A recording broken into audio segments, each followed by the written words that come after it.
Happy December, all. God, I hate this time of year. Welcome. Jeremy of Cyclic Games here, once again. Since the last vlog, I realized something.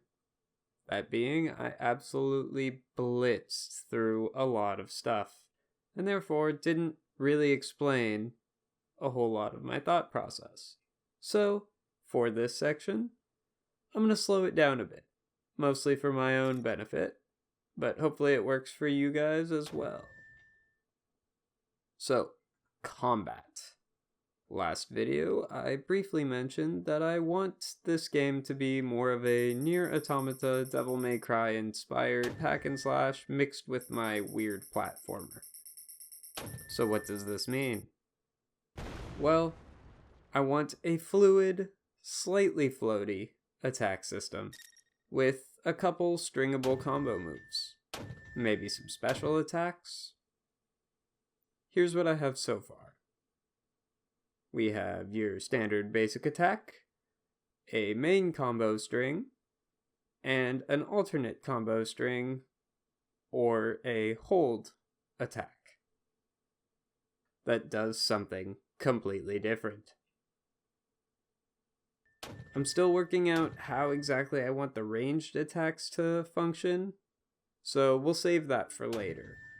But I am fairly content with the basic melee structure that I have here so far. Attacks can be woven together through their animations and timing.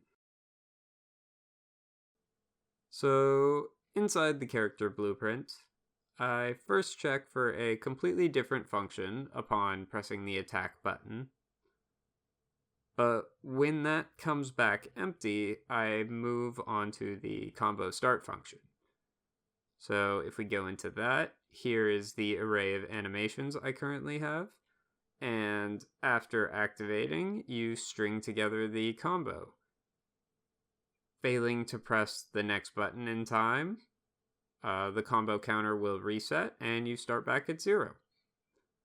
I'm going to have two separate ones, and maybe an alternative version that rarely triggers. Why? Because it's cool, that's why.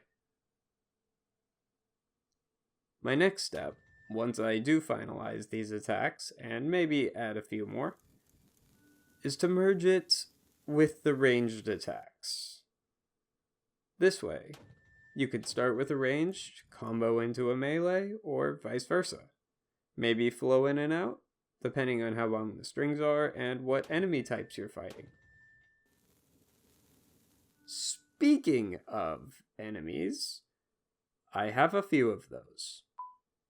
However, the two I do have are more ranged oriented, and while you can melee them, I'm still working out some bugs, so for now I'm just gonna focus on this one. Meet Training Dummy.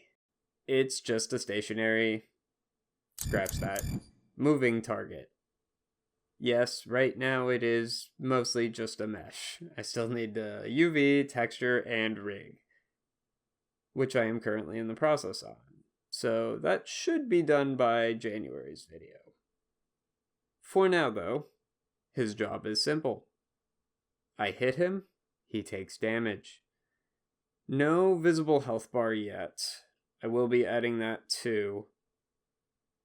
I just need a simple, effective way to manage them all from the player at once based on the target you are currently locked onto. Targets can be locked onto or just free hit. In a slightly Souls-like fashion, I'm more of a fan of being locked onto the targets I am beating the absolute shit out of. So, when you are locked on, moving sideways circles the enemy. Disengaging returns you to the normal playstyle. So here's a little bit what that looks like. Alright, so how does the targeting work? Simple blueprint interface. They're kind of awesome, actually. So, pressing the key, in this case, left trigger, a trace will scan for nearby enemies that have the required component, and then it just activates. You can toggle it on and off, swap to nearby targets if applicable. To be perfectly honest, I had no idea how I would do this before I had to look up a couple tutorials on it, and then I kind of had to like string them together and make it work. I'm pretty happy with it. Hopefully I can expand upon it and refine it going forward. But for now, it mostly does as I need it to. And I don't think adding anything to it or expanding upon it's going to be too much of an issue going forward, so it probably won't change much unless I run into some issues down the road. Okay, now I want to shift focus to the gun. When you aren't using the sword, you have a second playstyle option. This started out as a typical sidearm, but has kind of evolved into a little bit more. You can aim and shoot as one would expect. And if I open the blueprint, you can see it's mostly just a lot of branches and line traces. Checking to see if you aim or not determines which one is used, how consecutively are you firing your shots, are you moving, etc., etc. However, I wanted it to be a little more strategic than just another way to chip away at enemy health bars. You know, when they exist. So now it functions a little bit differently. You still obviously want to hit the targets you are shooting at, but this won't do a whole lot of damage, if any. After you've stacked up a few shots, then you reload and detonate. This is what deals a fair bit of damage all at once and stuns some of the enemies, enabling you to go in for melee strikes. Alternatively, I'm currently working on another system that will, instead of dealing damage, pull them toward you, but this kind of achieves the same goal, so right now it's kind of on the wayside. But it would be useful for flying hard to melee enemies or just agile ground units.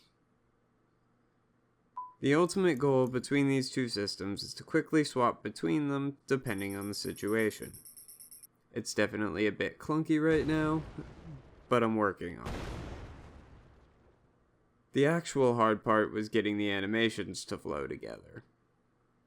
In my last game, I only needed the bare minimum of the animation blueprint, so this time I went a little deeper and found that the layer blend per bone node system is actually really useful. Took some trial and error though. Now I can attack while moving, aim and dash concurrently, and blend any of the upper and lower body animations when I need. Complete control. Okay, I think this is a solid enough addition to the log. There will be some sections in this game that are pure combat, with a dash of platforming, and the tunnel sections mentioned in the previous video. How will this work in tandem? No idea. Okay, that's a lie. Originally, the tunnel was the majority of the concept and gameplay loop. You start in these tubes, occasionally stop for combat, puzzles, restock on ammo, etc. Then you open up the path forward and continue on. However, it occurred to me that even with some innovations I had planned, this might get old fairly quickly. So my current strategy is kind of just to play around with it. Maybe there's some consecutive speedboard sections, then a pretty big combat area. Some tracks sprinkled in for like shortcuts or something. I don't know. I might even just focus on whichever section works better. So, check back in next month/year as I switch focus to some of those mentioned innovations. I'm talking new track pieces, power-ups, and probably any major changes I made to the stuff I talked about last time. So look forward to that, I guess. If you do have thoughts, please leave them in the comments. I will read everything. Anyway, hope to see you in the next one.